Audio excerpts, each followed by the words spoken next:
Местоимение без уникально. Почему? Потому что звучит по-другому и не похож на местоимение мен. Сәлем, менің атым Салтанат, и я преподаватель казахского языка. В случае сен, сендер, сіз и сіздер, они одинаковые. Согласитесь? Именно поэтому местоимение без позволяет опускать окончание множественного числа, так как уже говорит мы, без адамбыз. В разговорном, если услышите форму «біздер адамдармыз», то так тоже можно. Так как можно упрощать, в обучающих книгах пишут «біз адамбыз».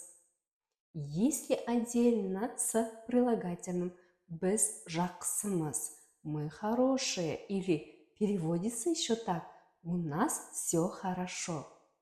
Қалайсыздар? Біз жақсымыз, сіздер қалайсыздар?